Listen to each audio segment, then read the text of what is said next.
Many times slaves run away and lie hid, lurking in swamps, woods, and other obscure places, killing hogs and committing other injuries to the inhabitants of this territory.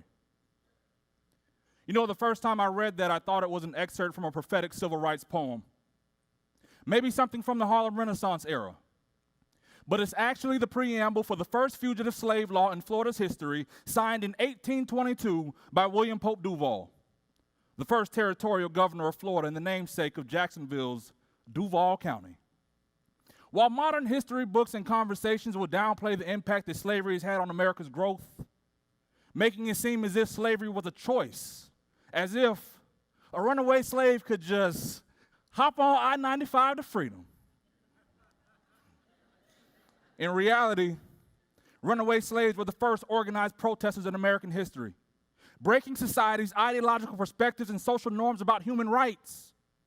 But they were met with something they couldn't comprehend, prepare for, or know how to influence: policy. And today, after 400 years of protesting, we are in the exact same position. The point I'm trying to get across to you today is we have the blueprint to make a Black life matter in America. But in order to make that dream a reality, to rekindle that dream, we must bridge the gap between the passion of our protest and learning to strategically change the structure and narrative of American politics. As a young hip-hop lobbyist, I remember when my little brother was going to Ole Miss, the University of Mississippi. That summer we were taking him to college. I had the wild idea to take a trip to learn more about Dr. Martin Luther King Jr.'s life and legacy before the unveiling of his statue on the National Mall in Washington, D.C. I was living in Tallahassee at the time and took weekend trips to Atlanta, his birthplace, to his home at Montgomery, where many nights he helped implement and strategize the movement for civil rights, and the Lorraine Hotel in Memphis, where he died. See, it wasn't until that journey that I learned of Dr. King's Poor People's Campaign, a campaign that would have put teeth into the dream. See, in 1967, the Poor People's Campaign fought for the same issues that drive the narrative of the Stay Woke movement today: police brutality, a living wage, access to affordable health care, affordable housing, child care, our choice of education, and the need for more job creation in our communities. But I'm baffled how 52 years after a campaign to address the socioeconomic problems impacting poor people, Black people, and all people living in this country, we're still stuck at square one. See, in 1967, Dr. King realized that the riots and protests throughout American history had done all they could. But at that point, they were fruitless. That the only way we would be able to effectuate change, real change, to gain a sense of equity in America, we would have to sit at the table to strategically influence the legislation that impacts our community. But then again, there's been an ideological split within our own culture about the right path for Blacks in America.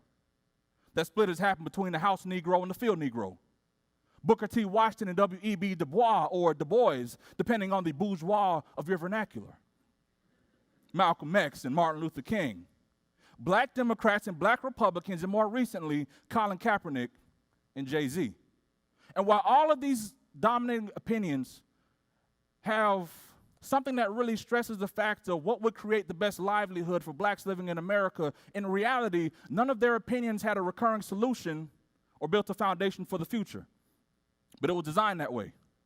See, for generations, Black people, our culture, we were legally illiterate and ignorant to the fact that the government controlled every aspect of our life, from who we could marry to where we could live, how we would run away as slaves, and then how we would survive while being Black in America. And for every injustice throughout American history, we protested. Early protesters wanted freedom. Freedom to sleep at night without having to worry about their wife or daughter being raped. Yes, time is up. But every plantation in America was a Me Too movement. It's in some of our DNA. And they wanted the same freedom not to see their children be sold like a MacBook Pro or iPhone on eBay. 60 years ago, our grandparents wanted the simple things in life, like voting or coming to the Florida Theater to see a play, maybe a TED Talk. But they were met with these demonstrators right outside those doors. And when the Blacks in this community continued to come to downtown Jacksonville to try to eat at our restaurants and shop at our stores, they were met with wooden axe handles and bats a few blocks from where you're sitting right now. And today, a protest is nothing more than a trendy social media post. Sitting on a panel to discuss a plan about creating a plan about a plan, and then by the time we get so frustrated that we decide to lay our burdens at the altar, we're reminded by a politician that we need to register and get out to vote. And for the last 50 years, our souls have been so woke that we fell asleep at the wheel of progress because we haven't looked at the whole system of government and how it impacts our quality of life. So here's a question for you. If you could only choose one thing that impacts your quality of life today, would you care more about your voting rights or your credit? How many of you say voting rights? Impacting your quality of life. How many of you say credit? About a split in the whole audience. And I know some of you subconsciously may be thinking voting and credit rights are two different things. And politics will say that's not germane. There's no there. I think I heard the gentleman over here whisper to his neighbor, somebody needs to tell this hip-hop guy that credit and voting are two different things. But are they?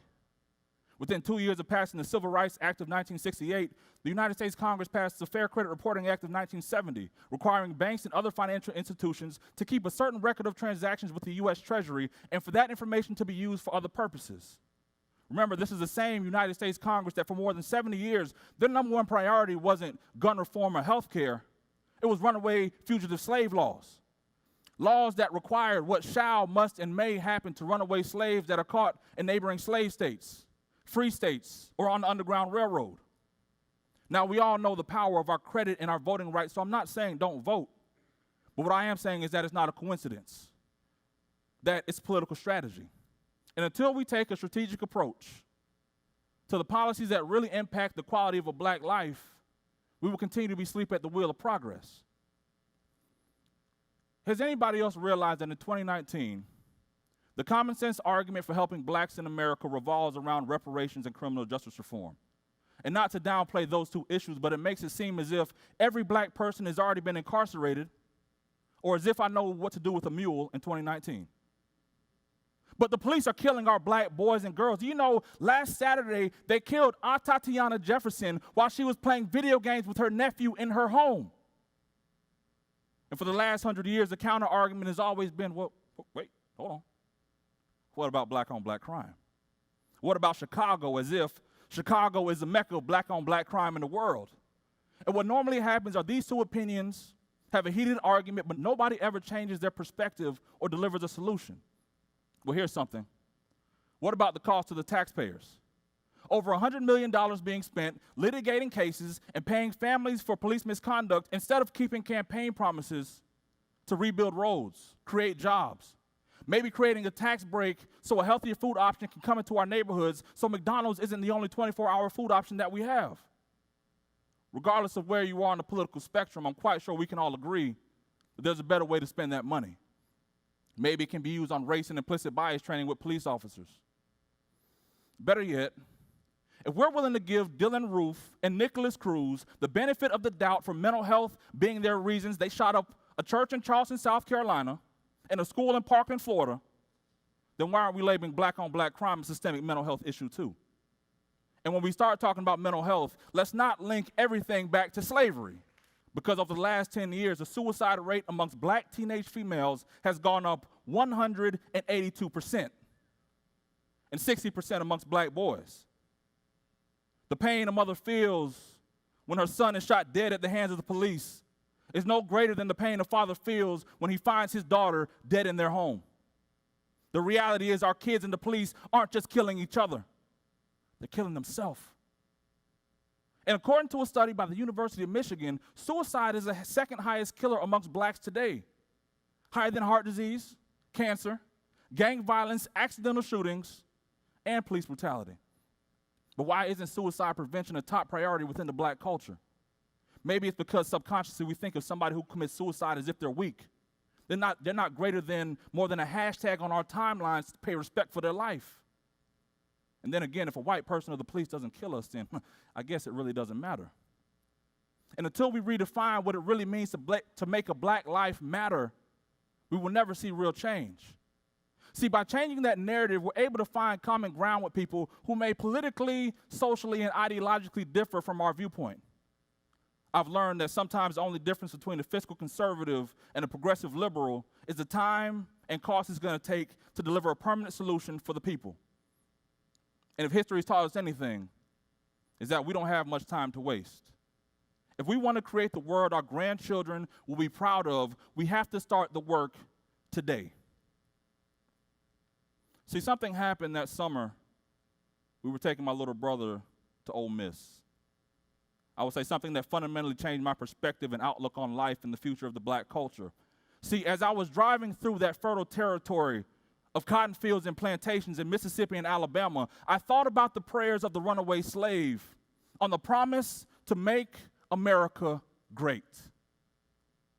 I realized that society's narrative told the runaway slave that you needed certain prerequisites in order to effectuate change. You had to be an elected official, maybe a lawyer, a preacher, maybe have an Ivy League education, come from an affluent family, or be an entertainer, maybe even have 100,000 followers on Instagram. But we realized that society's narrative didn't fit for the runaway slave. Throughout history, it hasn't fit for some of us, and in reality, it never fit for me.